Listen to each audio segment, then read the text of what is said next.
This is the Court Leader's Advantage, a podcast series for court professionals and by court professionals. Brought to you by thecourtleader.net and in cooperation with NACM, the National Association for Court Management.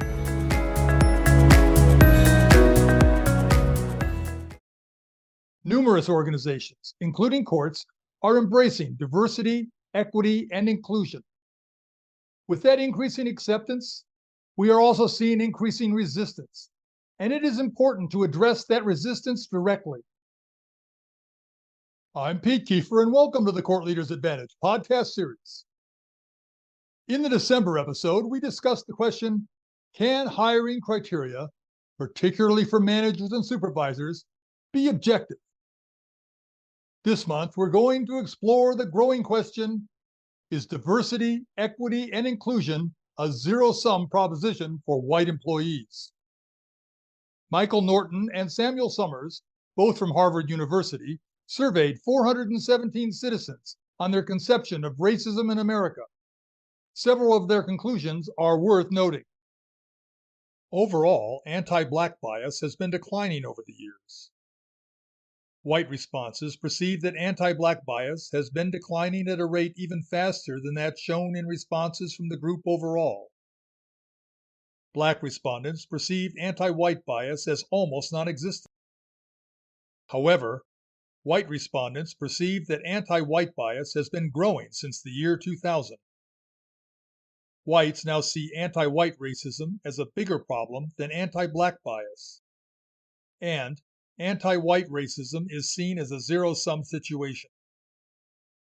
This is encapsulated by a quote by ex-U.S. Senator and ex-U.S. Attorney General Jeff Sessions, who said, "Empathy for one party is always prejudice against another." Here to discuss this question are Stacy Fields, Court Administrator for the Municipal Court in Crestwood, Missouri; Zanelle Brown, Executive Court Administrator for the Third Circuit Court in Detroit, Michigan; and Christy Collier-Tucker, Court Administrator and Clerk of Court for the Municipal Court in Union City, Georgia. Thank you all for joining today's episode. I mentioned the Norton and Summers survey in the introduction. Whites see racism as a zero-sum game that they are now losing. Regardless of the facts on the ground, this perception of anti-white racism is real. What can and should we say to respond to this perception? Zanelle Brown? I hear that analogy, and I want to say that probably if you look at that analogy, then you're going to marshal evidence to sort of support it. But if you look at other analogies, if you start from a different place of thinking that, what we're talking about isn't these limited resources, that we're really talking about putting together collective energies to build synergy to create more opportunity. So it may look like right now that you only have 100 customers that are interested in your product. But if, say, for instance, you diversify, you open and you expand the pool of potential customers. So I think it determines, where do you start? Where do you start? Are you going to start for something very positional? Or are you going to look to what's the end goal? We want as many customers as possible and how to get there. And I think by having that view, you'll have a more expansive view, and you won't see that for me to get something, I got to take something from Peter. Christy Collier-Tucker? I totally agree with what Zanelle is saying. I think that you can't tell someone how to feel or what they feel, right? So I think that we have to start focusing on the hard conversations. I think we have a lot of conversations about how people feel and all of that, but how are we starting solution-based conversations? I think that is probably the best way to start dealing with the real perception and how people feel about it. Because we have a lot of conversation, but there's nothing that's really solution-based. National demographic projections are forecasting that by the year 2043, America will have, collectively, more minority groups than white folks. America will be a majority-minority country. Do you think that this point in time will spark change? Stacy Fields? So speaking particularly about the demographics and viewing it through a lens of the differences, America is not exclusive to the plights of racism and poverty. And that's what I think that we have to begin to view things under a different lens. What are the commonalities? What are the things? If someone wants to be racist, it doesn't matter skin color. It doesn't matter. They will look at the community you come from. They will look at the country you come from. If a person wants to deal with their insecurities by denying other people rights, then they'll do that. I remember growing up, I heard that America was a melting pot. That automatically put in my mind that at some point, there's some kind of commonality, there's something that's bringing us together, there's something that we're working with. And I think as long as we are viewing things through a lens of our hurt and pain, we're going to limit the growth that we can have as a people, as a country, living within the same community. So I think that we have to, in order to change, we can't come with the same mindset that brought us to this point. We have to view things differently, and we have to get back on the basis that's measurable. Injustice period changes how things are viewed, because it doesn't matter what race you come from, what area you come from. If something's unjust, it's unjust. And when we start fighting on a higher level, then we'll start seeing more of the results that we want to see as a community. Christy? Yeah, once again, I piggyback off of what Stacy says. I agree 100%. I think it also starts at home, right? So I used to be a kindergarten and first grade teacher before I came over to the legal field. And one of the things that you always notice is with children, they love everybody. They come in the room, they hug their best friend, Black, white, Hispanic, whatever they are. They don't care. They just love, that's their friend. And so it all starts at home. And so the problem that I think we're going to have going forward is what's being taught at home, and how do we change the home base, and then we can move on to the next level. It's going to be hard to change adults, right? So we know that just in everyday life, right? Being in the courts, we know it's hard to change adults. But starting at the home base, when the kids are coming out the womb or when they're in kindergarten, how do we start there changing the perception of race and ethnicity going forward? That's how we've got to start. I just want to add, I totally agree with what Christy was saying, that if we continue the behaviors that we have right now, it's not going to make a difference who is the majority as far as numbers. It's the thought processes. If we don't change what our perceptions are and start behaving differently towards these ideals we say that we espouse, we just end up with the same thing repeating. In her book, The Sum of Us, Heather McGee describes numerous examples of systemic bias, from redlining of home mortgages to the long history of voter suppression to inequitable school funding. However, I must confess that as I read her book, I felt the discrimination seemed to tend more toward class than race.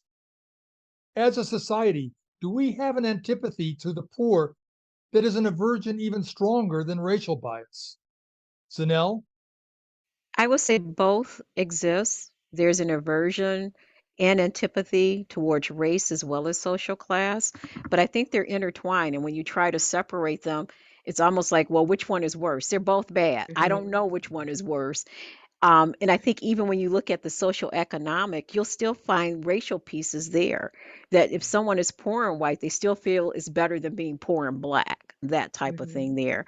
So I think that, if we focus on tackling both of the issues, we'll get somewhere. If we focus on tackling race, I think we'll end up tackling social economic issues as well. Stacy? I agree with Zanelle, and I looked at it and thought about it. Poverty is almost more of a measurable metric. And this is what I'm saying, a measurable metric of you can look, and that could be globalized, because what would consider wealth in one area may not necessarily translate to wealth in another area.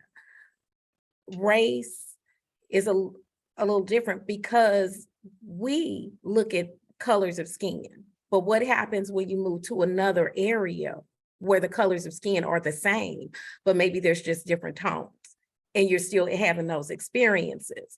So I think that as we begin to come out of ourselves and understand that there have been oppressions, there have been things that were just horrible that were done, and some things that are continuing being done.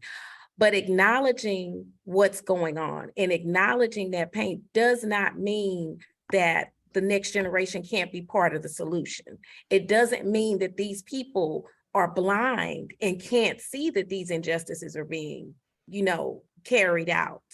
Because what I think puts us in a kind of narrow spot sometimes is where we're having conversations about zero-sum theories, where we're having these conversations, about theories, about things that we see. What about the person who appears to be rich and really are actually working poor, but they just look a certain way? What about people who are biracial who may look a certain way and they really are from a mixed culture or maybe from another culture? Those are the things, the issues with the heart, dealing with family, some things that intrinsically deal with who we are on the inside. Once that's dealt with, will translate to the outside. But we can use some metrics like things that are unjust. What is fair? There are some things, if you didn't put a color to it or a socioeconomic background to it, and you looked at it, everyone across the board would say that is unjust or that is systematically unjust. When we could start having those conversations, again, I think that we would be able to move forward and really make some significant change. There's an adage that says that there is strength in numbers. Having said that, I have not sensed a pronounced movement to partner with other minority groups, such as LGBTQ, Latinx, or women's rights. Am I missing this? Or in the alternative, why hasn't there been more of a movement toward partnering? Zanelle? So I really like that question, Pete. Mhm. And I think it looks at, who's willing to be allies.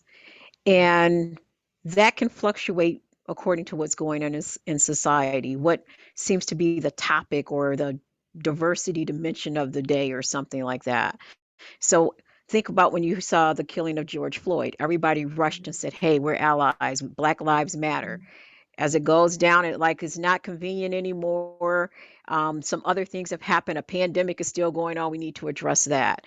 So I think that what you're seeing is real, and there's certain identities people feel it's okay and safe to say that I'm going to be supportive of that based upon what their community and their culture and their background and belief embraces. There's other ones they're not going to say as quickly, yeah, I'm going to, use my voice to speak power to that particular cause. I think when you see the women's rights, when you look at where women have gone, I think women have a very strong allyship as well as a very strong group. But when you start looking at the intersectionality of women and where women rights are going, you see some breakdown there. So I totally agree with you that there is an opportunity for a lot more partnering. And the strongest partners are usually the people who are outside of the group because they have the access and the influence and the historical privilege to which to lend this group whatever benefits that they can. And until we start doing that, those groups are going to continue to be marginalized. So you're right in what you're saying there, I believe. Christy? Yeah, I have to agree that you're absolutely right, but I want to give another perspective. So there's also the old adage of every man for himself, right? And so I think that we've gotten into our own little boxes where everybody, if you're Black, you're Black Lives Matter. And if you're Latino, then this is that. And if you're LGBTQ plus, then you're this box.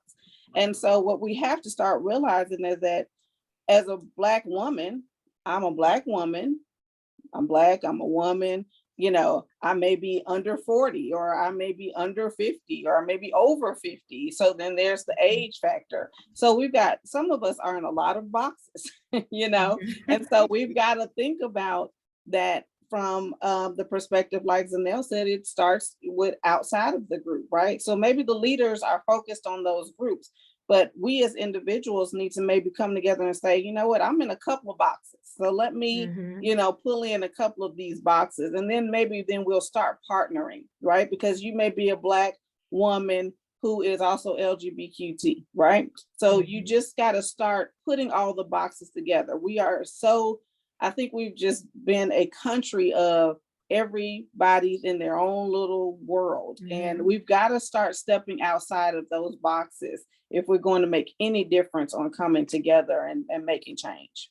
And I think something else, Christy, because you've been in a box, you know what it feels like. So do you want Absolutely. others to be put in a box? It's just a box with Right. a different label on it, but do you want Right. them to be put in a box? Right. And I think we get exhausted too, because you say, well, I don't have time to work women's right. I got to work on the Black right. And then I'm LGBTQ, then I got to work on that too. You get exhausted because you still got a family, you got to work, you got to do everything else, right? So we've got to figure out how to combine the boxes so that we can all fight for change together. Oh, and I just have to tag on because this is really a good conversation. But it also, when I looked at that and think about that question, I think about the fact that it has a lot to do with what you identify with, and what's attached to that identity. That there are certain aspects of that, or maybe that community a person may feel more comfortable with and naturally more aligned with. So then they can have actually very valid places of discrimination or challenges. But then you have another that you may not necessarily feel passionate about. So then you're scrambling, trying to find a way to balance all of that. Like, am I Black enough? Am I, aligning with, this particular group as a woman? Am I female enough? What does it mean to be a female? Because everything is constantly changing. But when we look at those higher principles, of what it is, things that we really want to stand for, when we looked at that, we can collectively come together under that umbrella. And I think, Zanelle, that was a perfect example with George Floyd.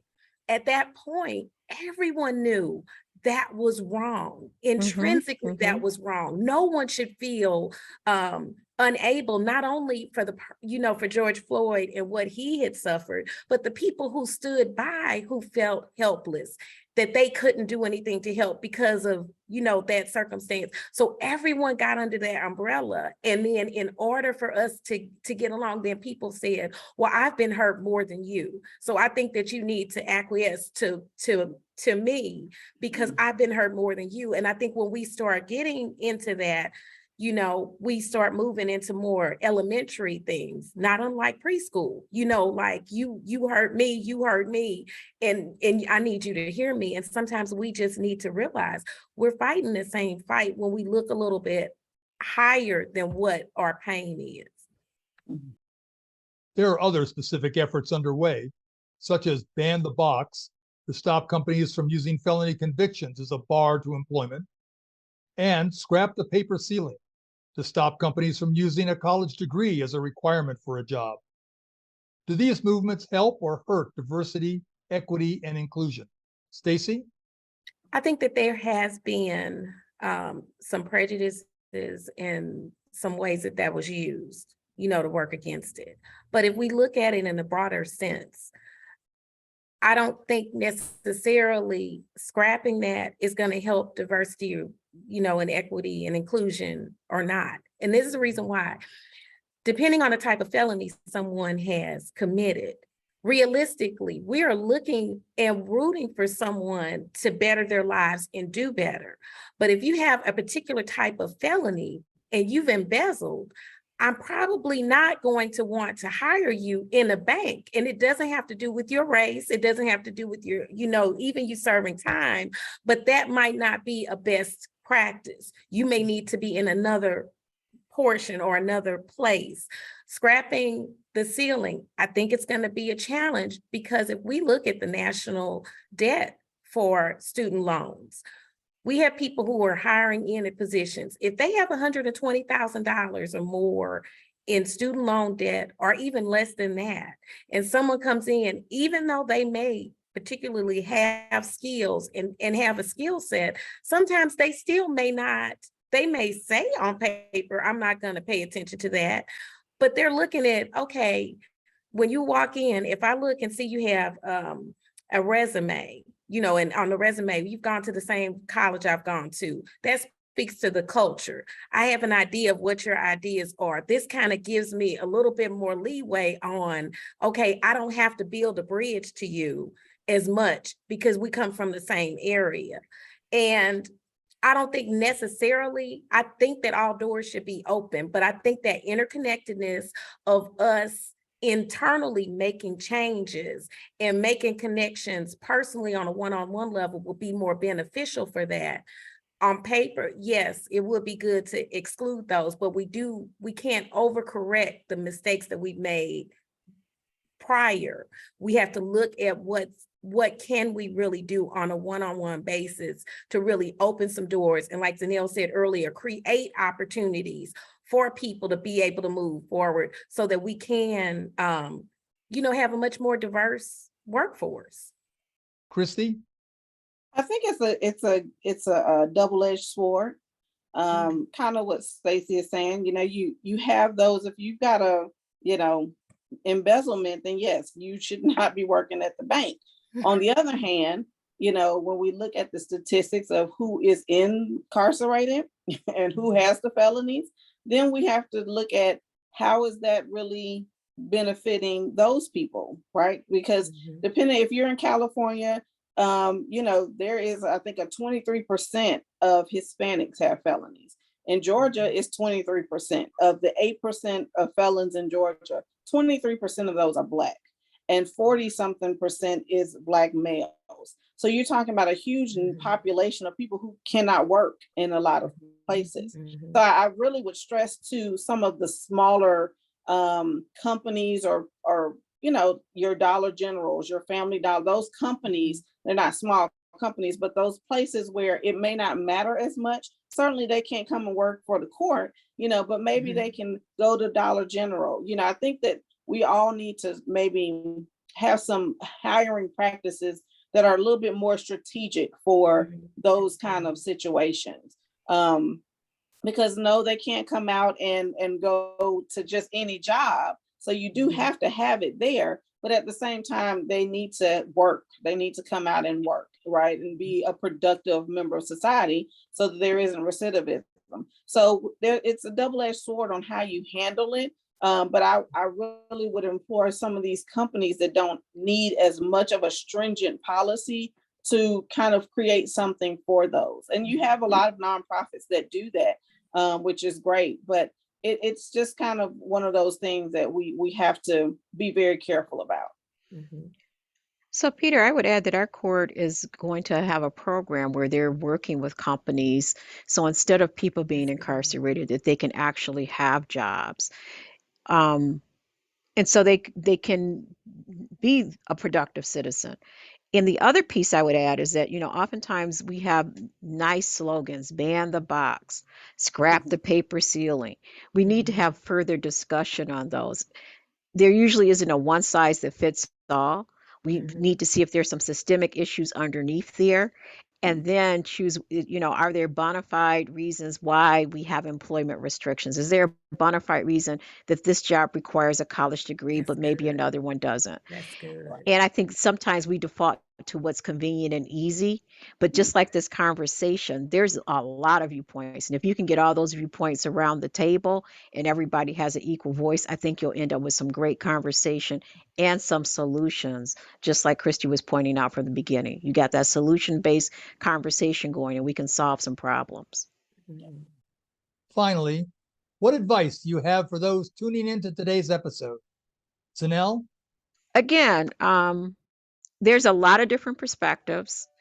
The opportunity to sit down and have a conversation and to talk about not just what sounds catchy or what's the fad of the day, but really look at some data and start dissecting that and start working towards solutions. I think that's what our goal is. Christy? For me, I just want people to take away that we've got to start having the tough conversations. We have a lot of, I'm heard about this or I feel this way, but we've got to start really having the tough conversations that are about solutions. So how do you feel this way? How can I help you? Or how can I make you not feel this way? How can I, in the white bias zero sum game, how do I not make you feel like that is an issue? We've got to start having those tough conversations. It's going to be feelings hurt and all of that, but it's going to get us to a different place if we're able to talk about solutions. So, and it starts small. Start with your circle, your group of fans, and start with your coworkers, and then take it to the next level. I just think we need to have real honest conversation, and we've got to start small, but we've got to just move it in place. And this is a great start because this will reach so many different people. I think this is a great conversation to start it. Stacy? I really thought about this, and I was just doing some research, and I discovered some stuff about Charles Hamilton Houston, and he was a World War I veteran. He was stationed in France. He was a Black American. And when he came back over, he said he didn't understand, and he was kind of angry because of the hatred and treatment that he received as a Black soldier. And when he came back, he said, why should I die for a country that would basically people who would treat me this way? But what he did, he ended up becoming the dean at Howard University. And he went there with the thought of empowering people and making the Black attorneys that were going there and teaching them and training them to become social engineers. And that immediately made me think about building. He went back with a purpose to build, and it wasn't to destroy who he had perceived to be the people that were spouting the hatred. He said to destroy segregation. And out of this group of attorneys came Thurgood Marshall. Now look at his perspective. He had experienced this great amount of pain. He had gone through these trials, but he came back to not destroy people, but to destroy a principle that was bringing separation with people. And out of that came Thurgood Marshall and so many others that were on the forefront of social justice issues. That's the kind of transformational thinking, having hard conversations like we're having, bringing different perspectives, and having the conversations and saying, hey, what can we do to help build bridges and not burn them down and not burn down infrastructures? How can we build better? And I think that that's key. And part of this podcast and being a part of this panel, I think shows the significance. We're all from different areas and different points of view, but I believe, are saying the same things. How do we build better, and how do we build people so that we can have better? As a final note, NBC News reported that in 2020, there was a surge of companies hiring diversity officers. There was a 55% increase in diversity roles in companies as a response to demands for greater racial equity. However, recently, employees are now being moved out of diversity roles as the economy remains fragile. In just 2 years, the diversity roles in companies have dropped by a third. There is an even more disturbing note. If there is one job in a company where one would expect overwhelming minority representation, it would be in a company's diversity program. However, Black employees hold less than 4% of the positions responsible for promoting diversity in companies. Nearly 8% of those positions are held by Latinos, and nearly 8% are held by Asian employees. More than 3/4 of all diversity positions in companies are held by white employees.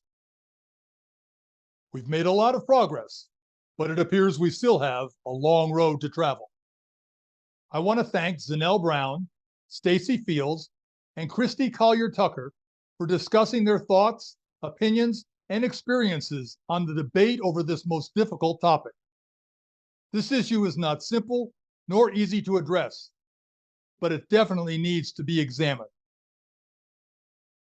As always, my thanks to you court professionals tuning into today's episode. As I said, this perception is real. And I know you discussed this issue with your coworkers in the mature atmosphere that it deserves. Thank you. Join us on Tuesday, April 18th, for another episode dealing with the issues facing our courts. This has been the Court Leaders Advantage podcast series. I'm Pete Kiefer, and thanks for joining us today.